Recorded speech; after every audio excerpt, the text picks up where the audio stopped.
رحمن يا رحمن ساعدني يا رحمن اشرح صدري قرآن املأ قلبي قرآن واسق حياتي بسم اللہ الرحمن الرحیم۔ ماڈرن سینٹرڈ اسلام اور جدید معاشرے کے حاضرین ناظرین سامعین السلام علیکم ورحمۃ اللہ وبرکاتہ۔ آج میں کچھ مدت کے بعد آپ کے سامنے حاضر ہوا ہوں، اور اس کی وجہ یہ تھی کہ کچھ لوگوں نے میرے ذمہ تحریری مسودات کی تصحیح لگائی ہوئی تھی اور کچھ مقالہ جات لکھنے کا کام لگایا ہوا تھا، تو اسی میں مصروف رہا، اس لیے اتنے عرصے کے بعد آپ کے سامنے حاضر ہو رہا ہوں۔ آج میں ایک اور جدید موضوع جو پاکستان کے حوالے سے بہت اہم ہے اس کے ساتھ آپ کے سامنے پیش خدمت ہوں۔ آج کا میرا موضوع ہے دور نبوی صلی اللہ علیہ وسلم میں حفاظت حدیث اور منکرین حدیث۔ تو اس سلسلے میں سب سے پہلے ہم یہ بات ذہن نشین رکھ لیں کہ انبیاء کرام کا گروہ بہت مقدس ترین گروہ ہے۔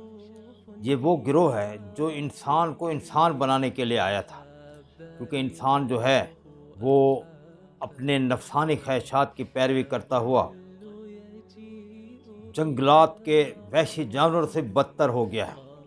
اور آج آپ تاریخ اٹھا کر دیکھیں تو آپ کو یہ بات نظر آئے گی کہ جتنے فاتحین اور جتنے بڑے بڑے حکمران آئے ہیں دور قدیم کے، دور حاضر کے، ابھی ان کو جب ہم دیکھتے ہیں تو ان کے ہاتھ سے اتنے انسانوں کا خون بہا ہے کہ جتنا وحشی جانور، درندے اور اس قسم کے باقی تمام مخلوقات نے نہیں کیا۔ آپ دیکھیں کہ پرانے زمانے میں سکندر اعظم نے کس طریقے سے قتل و غارت کی، بخت نصر نے کس طریقے سے قتل و غارت کی، اور فرعون کو دیکھیں کہ قرآن مجید میں آتا ہے یذبحون ابناءہم ویستحیون نساءہم، بچوں تک کو ذبح کر دیتے تھے اپنی حکومت کو بچانے کے لیے۔ تو بنی نوع انسان کو انسان بنانے کے لیے انبیاء کا گروہ آیا ہے کہ اس کے اندر انسانیت، محبت، مودت، پریم، شیرینی، دکھی انسانیت کے کام آنا، لوگوں کی خدمت کرنا، یہ سارے صفات جو انبیاء کرام نے لوگوں کے اندر پیدا کرنے کے لیے محنتیں کی ہیں، اور اللہ تعالیٰ ان کو بھیجا اس لیے۔ آج بھی آپ تورات اٹھا کر دیکھیں تو اس کے اندر اللہ تعالیٰ نے باب خروج میں یہ بات لکھی ہے، حضرت موسیٰ علیہ السلام کو کہا ہے کہ میں نے بنی اسرائیل پہ جو فرعون کا ظلم ہے اس کو دیکھا ہے، تو ایسے کر کے جا اور ان کو نکال کر فرعون کے ظلم و ستم سے ایسی زمین پہ لے جا جہاں پر دودھ اور شہد کی نہریں بہتی ہیں، تاکہ یہ وہاں پر معاشی خوشحالی حاصل کر کے میری بندگی اور میرے دین کی تبلیغ اور میرے دین کی اشاعت کا کام کر سکیں۔ تو یہ انبیاء کا مقصد ہوتا ہے۔ انبیاء کا مقصد یہ نہیں کہ بس گردنیں پکڑ کے نمازیں پڑھانا، سجدے کرنا، نہیں، یہ تمام چیزیں ایک انسان کو انسان بناتی ہیں، اس کے اندر خوف خدا پیدا کرتی ہیں۔ تو انبیاء جو آتے ہیں ان کے ذمہ دو کام تو خام خواہ ہوتے ہیں۔ ایک کام یہ ہوتا ہے کہ وہ اللہ تعالیٰ کا پیغام قولی طور پہ پہنچاتے ہیں، اور دوسرا یہ ہوتا ہے کہ اس پہ عمل کر کے پہنچاتے ہیں۔ انبیاء ڈاکیہ نہیں ہیں کہ جیسے ڈاکیہ آئے گھر میں خط دے کے چلے گئے، اسے کوئی پتہ نہیں اس کے اندر نہیں ہے۔ انبیاء پوسٹ ماسٹر نہیں ہیں۔ انبیاء جو ہیں یہ کوریئر، آج کل جو ٹی ایس اور وغیرہ اس قسم کے جو کوریئر ہیں کہ آئے اور دے کے چلے گئے، نہیں، جو لوگ یہ سمجھتے ہیں وہ انبیاء کی توہین کرتے ہیں۔ انبیاء اللہ تعالیٰ کا پیغام پہنچاتے ہیں اور اس کے بعد پھر اس پر عمل کر کے بھی دکھاتے ہیں، اس کا عملی نمونہ پیش کرتے ہیں۔ اس لیے آپ دیکھیں رسول اکرم صلی اللہ علیہ وسلم کے بارے میں قرآن مجید میں اللہ تعالیٰ نے فرمایا کہ آپ کے لیے عملی نمونہ ہے کہ لقد کان لکم فی رسول اللہ اسوۃ حسنہ لمن کان یرجو اللہ، کہ جو اللہ تعالیٰ سے ملاقات کرنے کا خواہش مند ہے اور نیک عمل کرنا چاہتا ہے، اسے رسول اکرم صلی اللہ علیہ وسلم ان کی عملی زندگی آپ کے لیے بہترین نمونہ ہے۔ تو انبیاء کا کام یہ نہیں ہوتا کہ وہ ڈاکے ہیں، ہرکارے ہیں، وہ جو ہیں بس کوریئر والے آ کے دے کے چلے گئے، نہیں۔ لہذا یہ بات اچھی طرح ذہن میں رکھ لیں کہ انبیاء کے آنے کا مقصد کیا ہے۔ جو لوگ یہ سمجھتے ہیں کہ انبیاء آئے ہیں، اب ان کا کتاب دے دیا انہوں نے اور اس کے بعد وہ چلے گئے، یہ دراصل منصب رسالت کی توہین کرتے ہیں۔ قادیانی جو ہے وہ ختم نبوت کے منکر ہیں، اور جو مرزائی ہیں ختم نبوت کے منکر ہیں۔ اس طریقے سے جھوٹے مدعیان نبوت کے جو پیروکار ہیں وہ ختم نبوت کے منکر ہیں، اور جو حدیث کو نہیں مانتے وہ منصب نبوت کے منکر ہیں، منصب نبوت کا انکار کر رہے ہیں، چاہتے ہوئے نہ چاہتے ہوئے۔ عمدن یا ساون طوعاً یا کرہن، وہ جو بھی ہے، لیکن وہ منصب نبوت کا انکار کر۔ نبوت کا منصب بہت عظیم منصب ہے، بہت اعلیٰ منصب ہے۔ ہر نبی آیا ہے، اس نے آ کے اللہ تعالیٰ کا پیغام پہنچایا اور اسے عمل کر کے بھی دکھایا۔ یہ نہیں کہ عمل نہ کیا ہو اور کہا کہ یہ لو یہ کھاتا ہے، جاؤ عمل کرو، نہیں، یہ بات نہیں ہے۔ اچھا، میں دور قدیم کی طرف نہیں جاتا، رسول اکرم صلی اللہ علیہ وسلم کی شان تو بڑی بلند ہے۔ آج جو پاکستان میں منکرین حدیث ہیں، ان کا جو بابا آدم دور حاضر میں 1985 میں جو فوت ہوئے ہیں، غلام محمد پرویز صاحب، انہوں نے کتابیں لکھی ہیں، صرف کتابوں کے ساتھ انہوں نے قولی طور پہ ہر جگہ اپنا پیغام پہنچانے کی کوشش کی ہے۔ آپ دیکھیں کہ آج آپ بھی اب تقریباً 40 سال ان کو فوت ہوئے ہو گئے، لیکن اس کے باوجود ان کی کیسٹیں اور ان کے ویڈیو فلمیں ابھی تک چل رہی ہیں۔ وہ کیوں چل رہی ہیں؟ ان کا کام تھا کہ غلام محمد پرویز صاحب کا کام تھا کہ وہ کتابیں لکھتے اور پھر چلے جاتے، لیکن انہوں نے پھر قولی طور پہ اپنے اس پیغام کو پہنچانے کے لیے دن رات کوشش کی، چاہے باطل کے لیے کوشش کی، چاہے ناحق کے لیے کوشش کی، جو بھی کی بہرحال۔ تو لہٰذا دنیا کا اصول ہے جو ہمیں یہ بات کہتے ہیں کہ رسول اکرم صلی اللہ علیہ وسلم کی حدیث قرآن کافی تھا، وہ طرح غلام محمد پرویز کو تو یہ کہیں کہ آپ نے یہ کیوں تقریروں کا سلسلہ شروع کیا ہوا ہے؟ میں ملتان میں رہنے والا تھا، ملتان کے اندر ان کی ٹیپیں چلتی تھیں، تحریر ایک طرف، طلوع اسلام ایک طرف، ان کی کتابیں ایک طرف، ان کو تو ایک علیحدہ چیز ہے، اس کی تو پھر کبھی ہم مطالعہ کریں گے۔ لہذا یہاں پہ انبیاء کے منصب کو سمجھنے کی ضرورت ہے۔ جو منصب نبوت کے منکر ہیں وہ دراصل منکرین حدیث وہی ہیں جو نبوت کے منصب کو نہیں سمجھ پا رہے اور اس کا انکار کر رہے ہیں۔ تو انبیاء کرام جب آتے ہیں تو آنے کے ساتھ اللہ تعالیٰ کا پیغام بھی پیش کرتے ہیں کہ جس سے انسان بن جائے، اور اس کے ساتھ اس پر عمل پیرا ہو کر بھی دکھاتے ہیں۔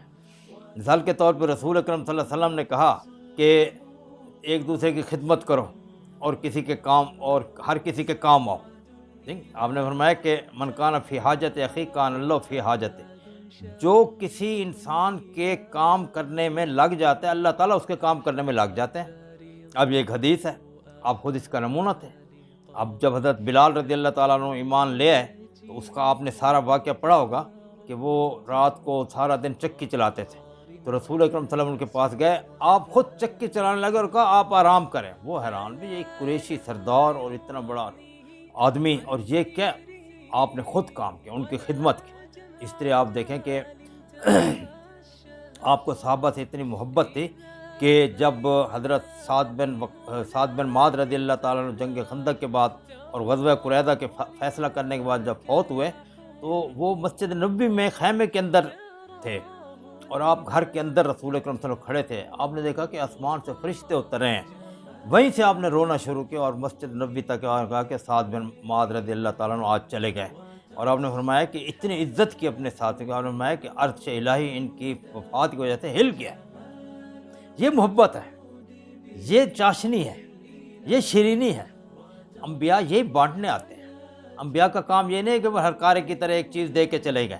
تو لہذا پہلے ماڈرن سوسائٹی اینڈ اسلام اور جدید معاشرے کے ناظرین، حاضرین، سامعین، یہ بات ہم اچھی طرح ذہن میں رکھ لیں کہ منصب نبوت کیا ہے۔ منصب نبوت جو میں نے آپ کے سامنے پیش کیا ہے، جو لوگ اس کو نہیں مانتے اور کہتے ہیں کہ نبی کا کام ہے قرآن مجید ہمیں دے گیا بس ختم، تو وہ منصب نبوت کے منکر ہیں، وہ منصب نبوت کے انکاری ہیں۔ تو ان میں اور قادیانیوں میں، ان میں اور جو دوسرے اسلام کے دشمن جتنے بھی رسول اکرم صلی اللہ علیہ وسلم کا انکار کرنے والے ختم نبوت کی صورت میں کسی، ان میں کوئی فرق نہیں ہے۔ وہ ختم نبوت کے منکر ہیں، یہ منصب نبوت کے منکر ہیں۔ تو پہلی چیز تو یہ ہم ذہن میں رکھ لیں اچھی طرح، کیونکہ جو بنیادی چیز ہے وہ یہ ہے کہ کسی چیز کی بنیاد کو سمجھیں گے تو پھر آگے چل سکیں گے۔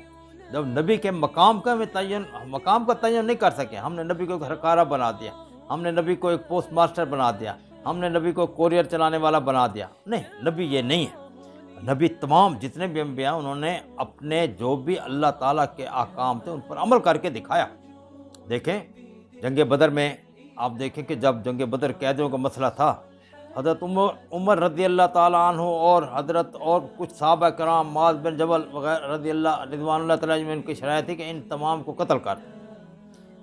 ابو بکر صدیق رضی اللہ تعالیٰ عنہ کی رائے تھی کہ ان کو چھوڑ دیں، یا رسول اللہ یہ آپ کے خاندان کے بندے ہیں، آپ کے رشتہ دار ہیں، اور ان سے پیسے لے لیں، پیسے لے کے ہم اپنے آپ کو اسلحے میں مضبوط کریں گے، اور یہ کل کو ہمارے دست و بازو بنیں گے، یہ لوگ یہ مسلمان ہو جائیں گے۔ آپ نے ان کی بات کو قبول فرمایا۔ اللہ تعالیٰ کی ناراضگی منہ لے لی، بعد میں اللہ تعالیٰ نے سورہ انفال میں پکڑ کے ماں کان نبی کے لیے ضرور مناسب نہیں ہے کہ وہ پیسے لے کے لوگوں کو چھوڑ دیں۔ اللہ تعالیٰ کی ناراضگی برداشت کر لیا آپ نے، لیکن محبت، پریم، مودت، شیرینی، مٹھاس، اس کا عملی نمونہ پیش کیا۔ لہذا انبیاء اللہ تعالیٰ کا پیغام بھی پہنچاتے ہیں اور اس پر عمل پیرا ہو کر بھی دکھاتے ہیں، یہ ان کی شان ہے، یہ منصب نبوت ہے۔ پتہ نہیں ہم کس خیالات میں پھر رہے ہیں کہ منصب نبوت کے ہمیں پتہ ہی نہیں اور ہم کہہ رہے ہیں۔ اچھا، اب میں اس کے بعد آتا ہوں کہ یہ جو اہل قرآن اپنے آپ کو، جنہیں ہم منکرین حدیث کہتے ہیں اور اپنے آپ کو اہل قرآن کہتے ہیں، میں آج دعوے سے یہاں پہ یہ بات کہہ رہا ہوں کہ قرآن مجید کے ثبوت کا سب سے بڑا ذریعہ حدیث ہے، صحابہ کرام ہے۔ اگر یہ شہادت ان کی ختم ہو جائے تو قرآن مجید کی تو حیثیت ہی نہیں رہے گی۔ آپ دیکھیں کہ قرآن مجید کے مقابلے میں بے شمار ایسے کلام آئے ہیں کہ جو آج تک ہمارے سامنے موجود ہیں، اور پھر اس کے بعد جو ہے قرآن مجید کے اس بات کی شہادت کہ یہ اللہ تعالیٰ کا کلام ہے ان لوگوں نے دی جن کے سامنے یہ اترا ہے اور جن رسول اکرم صلی اللہ علیہ وسلم نے اترتے ہوئے دیکھا ہے، اور پھر انہوں نے اس کو کتابی صورت میں مصحف بنا کر ہمارے سامنے پیش کیا۔ لہذا جو اہل قرآن ہے وہ یہ ثابت کریں کہ یہ قرآن جو ہے یہ اللہ تعالیٰ کی کتاب ہے۔ کس چیز سے ثابت کریں گے؟ بنیادی چیز جو قرآن کے ثبوت کا سب سے بڑا ذریعہ حدیث ہے۔ حدیث کے بغیر قرآن مجید کو قرآن ثابت کیے نہیں جا سکتے، اور دنیا کی کوئی طاقت بھی صحابہ کرام کی شہادت کے بغیر اور احادیث کی شہادت کے بغیر قرآن مجید کو قرآن مجید ثابت نہیں کر سکتے۔ سیتا پرکاش آپ ایک کتاب ہے، پڑھ کر دیکھیں کہ ہندو نے لکھی ہے، اس کا جواب انور شاہ کشمیری رحمۃ اللہ علیہ نے دیا ہے، بڑا مدلل دیا ہے۔ لہذا سب سے پہلی بات ہم یہ منصب نبوت، اور دوسری بات یہ رکھیں کہ جو اہل قرآن ہیں ان سے پوچھیں قرآن کیسے ہے، کہ آپ کو رات کو رسول اکرم صلی اللہ علیہ وسلم خواب میں دے گئے تھے، جبرائیل علیہ السلام رات کو آپ کے خواب میں آ کر یہ قرآن مجید دے گئے تھے، یا اپنا غلام احمد پرویز کو آ کر خود جبرائیل علیہ السلام پرویز دے گئے تھے، یا عبداللہ چکڑالوی جس کے یہ شاگرد ہیں ان کو، یا اس کے بعد سر سید احمد خان کو دے گئے تھے، یہ لیجیے قرآن مجید ہے۔ یہ تو ہمیں صحابہ کرام کے ذریعے سے ملا ہے۔ اگر صحابہ کرام کی شہادت نہ ہو، صحابہ کرام ہمارے سامنے یہ چیزیں نہ پیش کریں، آج تاریخ اس کے مطابق نہ ہو، تو یہ قرآن مجید کو ہم قرآن ثابت نہیں کر سکتے۔ یہی تو وجہ ہے کہ حضرت عیسیٰ علیہ السلام کے حواری جو تھے وہ انجیل کی حفاظت نہ کر سکے۔ آج انجیل کے اندر اتنی زیادہ ملاوٹ ہو چکی ہے کہ خدا کا کلام کوئی نظر نہیں آتا۔ یہ صورت تورات کی ہے، یہ صورت مہابھارت کی ہے، یہ صورتحال اپنشد کی ہے، یہ صورتحال رامائن کی ہے، ہندو کے جو لٹریچر ہے، یہ صورتحال جو ہے رگ وید، جدر وید، سام وید، اتھر وید ان کی ہے، یہ صورتحال تھری پٹاکا بدھسٹ ان کی ہے۔ کہ اگر وہ کتابیں موجود ہیں لیکن ان مصلحین یا ان انبیاء کے جو حواری تھے یا صحابہ تھے ان کی شہادت موجود نہیں ہے، جس کی وجہ سے وہ کتابیں آج کل جو ہیں ایک قصہ پاری نہ بن چکے ہیں۔ قرآن مجید کی حقیقت حضرت عبداللہ بن عباس رضی اللہ فرمائے کہ القرآن یفسر الزمان، جتنا زمانہ ترقی کرتا جائے گا قرآن مجید کی تفسیر خود بخود زمانہ، تاریخ، سائنس وہ بیان کرتی چلی جائے گی۔ کسی اور موقع پہ میں آپ کے سامنے رکھوں گا کہ قرآن مجید کے موجودہ ہونے کے اسباب کیا کیا ہے، وہ ساری چیزیں آپ کے سامنے رکھوں گا۔ تو لہٰذا یہ بات ہم اچھی طرح ذہن میں رکھ لیں۔ میں ان تمام اہل قرآن کو چیلنج دیتا ہوں آج آپ کے ذریعے سے، ماڈرن سوسائٹی اسلام کے جتنے سامعین، ناظرین، حاضرین ان کے ذریعے سے، کہ وہ یہ ثابت کریں کہ قرآن مجید ہے۔ ان کے پاس کیا طریقہ ہے ثابت کرنے کا، سوائے حدیث اور صحابہ کرام کی شہادت کا کوئی اور طریقہ ہی نہیں ہے، ورنہ تو یہ کتاب بھی اسی طرح قصہ پانی نہ بن جائیں جیسے دوسری کتابیں ہیں۔ اب تورات کو دیکھیں، تورات کے ترجمے، انجیل کو دیکھو، ترجمے، لیکن قرآن مجید ابھی تک عربی میں موجود ہے، اور اس کا ایک ایک لفظ گواہی دے رہا ہے کہ یہ قرآن مجید ہے، اور اس گواہی کے پیچھے صحابہ کرام کی محنتیں، کوششیں، کاوشیں، ہمتیں، ساری چیزیں ہمارے سامنے موجود ہیں، اور احادیث کی کتب جو ہیں ساری موجود ہیں۔ تو لہذا پہلی چیز یہ ذہن میں رکھیں کہ منصب نبوت کیا ہے، اور دوسری چیز یہ ہم ذہن میں رکھیں کہ قرآن مجید کو قرآن کس طرح کہا جا سکتا ہے۔ اگر اسی طریقے سے صحابہ کرام نے اسے نہیں لکھا اور صحابہ کرام نے اس کو جمع نہیں کیا، رسول اکرم صلی اللہ علیہ وسلم نے تحریر نہیں کروایا، اور ایک کتاب ہمیں مل گئی ہے، تو اس کے اور مہابھارت کے درمیان تو کوئی فرق ہی نہیں ہے، وہ بھی قصے ہیں یہ بھی قصے ہیں۔ پھر بات یہ ہوتی ہے کہ جب تک کسی چیز کی گواہی موجود نہ ہو کہ یہ نسل در نسل ہمارے پاس بالکل صحیح ہاتھوں سے پہنچا ہے، اس کے اندر ذرا برابر ملاوٹ نہیں ہے، اس کے اندر ایک حرف کے اندر تبدیلی نہیں ہے، اس کے حرف و معنی میں تبدیلی نہیں ہے، تو وہ جو ہے چیز قابل قبول ہوتی ہے۔ ویسے نہیں کہ میرے پاس ایک خط کسی کا آ گیا اور میں نے اب آج کل دیکھیں سوشل میڈیا بے شمار پیغام آئے ہوتے ہیں، اور جی یہ چیز آپ فلاں کو پہنچا دیں اور 10 لاکھ نیکیاں ملیں گی، اور اگر آپ نے نہ پہنچایا تو آپ کا گھر یہ ہو جائے گا، آپ کو یہ ہو جائے گا، نقصان۔ وہ پڑھتے ہیں اور انہیں ڈیلیٹ کر دیتے ہیں، کیونکہ ان کا ہمارے پاس کہ ثبوت میں کس نے لکھا ہے، کیسے لکھا ہے، کس طرح لکھا ہے۔ اب مجھے یاد ہے ایک سوشل میڈیا پہ آیا ایک کلپ، اس میں ایک آدمی کہہ رہا تھا جی میں اپنا سعودی عرب کی جیل میں قید ہوں اور میرے پاس سارے کاغذات گم ہو گئے، کراچی میں فلاں جگہ رہتا تھا، تو میرے جو رشتہ دار ہیں ان تک یہ پیغام پہنچے تاکہ وہ مجھے یہاں سے رہائی کرنے کے لیے کوشش کریں۔ میرے پاس آیا، میں نے کراچی کے سارے دوستوں کو بھیج دیا، تو ایک دوست نے لکھا جناب یہ تو 2 سال پہلے یہ کلپ آیا تھا، آپ آج بھیج رہے ہیں، پتہ نہیں وہ آدمی کہاں گیا۔ دیکھیں آپ، لہذا اتھینٹسٹی، کسی چیز کی ثقافت، کسی چیز کی اصلیت، کس چیز کی حقیقت اس وقت مانی جاتی ہے جب اس کے پیچھے ایک متواتر ایسے لوگ ہوں جو کہ قابل اعتماد ہوں، جن پر کوئی شک نہ کر سکے، جن پر کوئی انگلی نہ اٹھا سکے، جن کو یہ نہ کہہ سکے کہ یہ لوگ جو تھے خائن تھے، یہ لوگ جو تھے یہ گمراہ تھے، یہ لوگ جو تھے دنیا دار تھے۔ ان لوگوں کے اندر اس کتاب یا اس نبی سے محبت نہیں تھی۔ لہذا دوسری چیز یہ ذہن میں رکھیں، قرآن مجید کو قرآن ثابت کرنے والی چیز یہی حدیث ہے۔ اب تیسری چیز ہم آتے ہیں کہ قرآن مجید جو ہے وہ 2 الفاظ، 2 چیزوں کا مجموعہ ہے۔ قرآن کی تعریف آپ پڑھ کر دیکھیں، ملا جیون نے نور الانوار میں لکھی ہے، اور اس طریقے سے امام نصفی نے کشف الاسرار میں لکھی ہے، المنار جس کی شرح کشف الاسرار، اصول فقہ کی یہ تمام کتابیں ہیں، ان کے اندر انہوں نے اس کی تعریف لکھی ہے، الفاظ و معانی منزل من اللہ تعالی علی عبد محمد صلی اللہ علیہ وسلم، المنقول بالمتواتر المتعبد بالتلاوہ، کہ صرف الفاظ نے، ان کے معنی بھی ساتھ۔ الفاظ قرآن مجید نہیں ہے جب تک وہ معنی ہمارے سامنے نہیں ہوں گے کہ اس لفظ کا کیا معنی ہے۔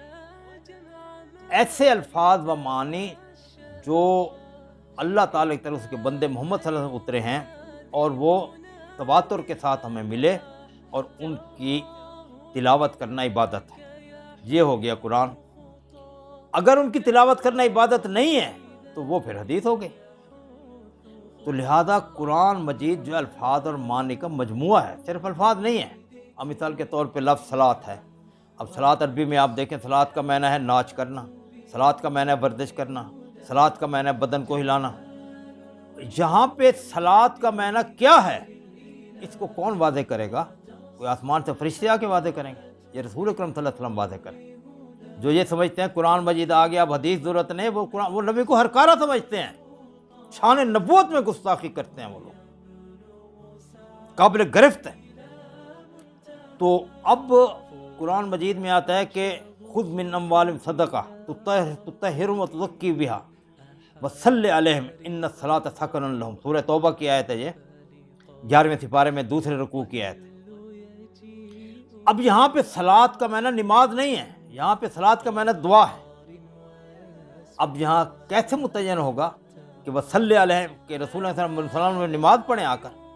رسول اکرم صلی اللہ علیہ وسلم جب تک ہر چیز کا معنی متعین نہیں کریں گے اس وقت تک قرآن کے الفاظ کی حقیقت ہمارے سامنے واضح نہیں ہوتی۔ کیا ہے؟ زکوٰۃ کو دیکھیں، اس طریقے سے حج کو دیکھیں، حج جو میں نے ارادہ کرنا ہے، کس چیز کا میں ارادہ کرنا ہے؟ حجج تو میں نے ارادہ کیا، ماضی کا سیکھا ہے۔ تو اب یہاں پہ حج کیا چیز ہے، یہ آگے حدیث واضح کرے گی۔ اور آپ نے فرمایا کہ خذوا عنی مناسککم، یہ حج کے طریقے مجھ سے سیکھو۔ کیسے ہو سکتا ہے کہ قرآن مجید کی تمام الفاظ جو ہیں ان کو ہم اپنے طور پہ تشریح کریں؟ غلام احمد پورے اپنے طور پہ تشریح کریں تو کہتا ہے جی کہ ایسے کریں کہ مدینے سے نکلیں اور پھر عرفات میں جائیں اور پھر وہاں منا آئیں، بکرے ذبح کریں، کھائیں پیئیں، گپیں لگائیں، یہ کریں۔ یہ عبادات ہیں کہ گپیں لگائیں، کھائیں پیئیں، یہ کریں؟ بھائی نبی کے منصب کی پہلے معرفت حاصل کریں کہ نبی کا منصب کیا ہے، اس کے بعد باقی باتیں ہوں. لہذا قرآن مجید بھی، اگر ہمارا قرآن مجید پہ ایمان ہے تو پھر قرآن مجید اور حدیث لازم و ملزوم ہے، ایک دوسرے جدا نہیں ہو سکتے. جیسے علامہ اقبال نے فرمایا کہ زمام پادشاہی ہو کہ جمہوری تماشا ہو، جدا ہو دین سیاست سے تو رہ جاتی ہے چنگیزی. اگر سیاست سے دین کو نکال دیں تو وہ خون ریزی، چنگیزی، سسکیاں، آہیں، خون کی نہریں، ماؤں کی گودیں خالی، عورتیں بیوہ، یہ رہ جائے گی باقی. لہذا قرآن مجید جو ہے وہ کیا ہے؟ قرآن مجید بدن ہے اور حدیث اس کی روح ہے. روح نہ ہو تو بدن کی کوئی حیثیت نہیں ہے. آج میں آپ کے سامنے بول رہا ہوں، میری روح نکل جائے، میں یہیں پڑا ہوں گا، اٹھا کے لوگ قبر میں ڈال آئیں گے. تو قرآن مجید کی یہی حیثیت ہے. اگر حدیث ہے تو قرآن کی حیثیت ہی نہیں ہے. اس لیے قرآن مجید کے جتنے بھی الفاظ ہیں ان کے معنی کا تعین رسول اکرم صلی اللہ علیہ وسلم کی احادیث آ کر کریں گی، کیونکہ منصب رسالت ہے، آپ نے ادا کیا ہے. اگر آپ ادا نہ کرتے، یا نبی بلغ ما انزل الیک، اے نبی جو میں نے کہا لوگوں کو پہنچا دیں، ان لم تفعل، اگر تو نے یہ نہ کیا تو پھر میں قیامت دن پکڑوں گا آپ کو. سورہ یوسف کے آیتیں آپ پڑھ کے دیکھیں، آپ نے ہر آیت اور اس کا مطلب. اب طلاق کا یطلق کو طلاق ہے، طلاق کا میں نے تو ادا کر دینا. رسول اکرم صلی اللہ علیہ وسلم نے خود مکہ مکرمہ جب فتح ہوا، سارے کفار سامنے، آپ نے کہا انتم طلقاء، جاؤ آج تم آزاد ہو. آپ پڑھ کے دیکھ لیں. لہذا قرآن مجید کے ہر معنی کا مفہوم جو ہے رسول اکرم صلی اللہ علیہ وسلم نے واضح کر دیا. یہاں پہ یہ نقطہ سمجھنے کی کوشش ہے کہ اگر رسول اکرم واضح نہ کرتے تو آج ایک قرآن نے کئی قرآن ہوتے. میں اپنے دین کے مطابق کوئی فیصلہ کرتا، غلام احمد پرویز صاحب کوئی معنی کرتے، اپنا سید ابوالحسن ندوی رحمۃ اللہ کوئی معنی کرتے، مولانا مودودی رحمۃ اللہ کوئی معنی کرتے، مفتی مشرف صاحب کوئی معنی، قرآن ختم ہو جاتا. قرآن کو ایک الفاظ پہ ایک قائم کرنا اور اس کو باقی رکھنے کے لیے حدیث اگر نہ ہو تو قرآن کبھی کا ختم ہو چکا ہوتا.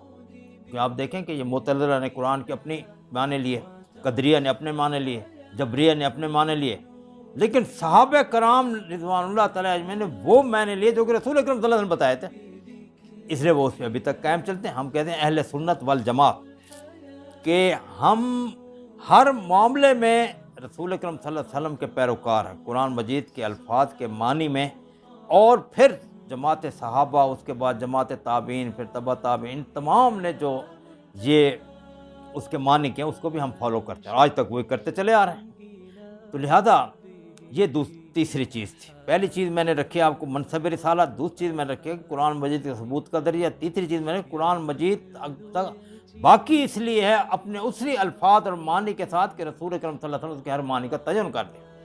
ورنہ میں آج کتنے قرآن ہوتے ہیں، جیسے آپ دیکھیں انجیلیں ایک زمانے میں 365 انجیلیں تھیں، یعنی ہر دن کی علیحدہ انجیل، ہر بستی کی علیحدہ انجیل.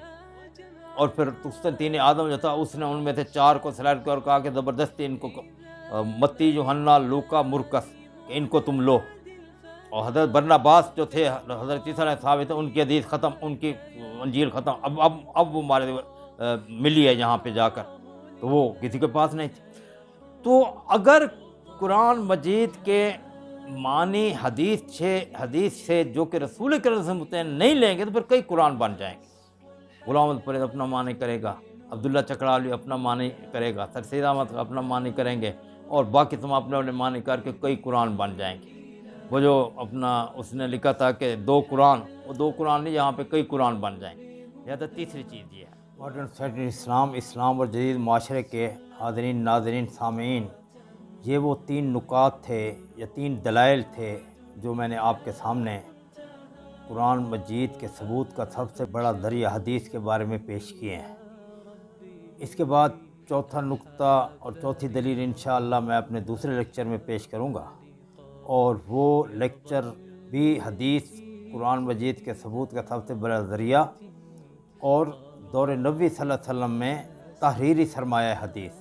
رسول اکرم صلی اللہ علیہ وسلم میں جو دور نبوی صلی اللہ علیہ وسلم میں جو چیزیں رسول اکرم صلی اللہ علیہ وسلم نے خود لکھوائی تھیں اور پھر ان کو لکھوا کر مختلف مقامات پہ بھیجا تھا، وہ سارے چیزیں میں آپ کے سامنے رکھوں گا، تاکہ منکرین حدیث کا یہ جو اعتراض ہے کہ حدیث 200 سال بعد جو ہے مدون ہوئی تھی اور 200 سال تک اس کا کوئی پتہ نہیں تھا، یا مستشرقین وغیرہ، کیونکہ دونوں کی جڑ ایک ہی ہے، تو وہ اعتراض ان کا کلیئر ہو جائے گا۔ تو اس وقت تک کے لیے مجھے اجازت۔ السلام علیکم ورحمۃ اللہ وبرکاتہ۔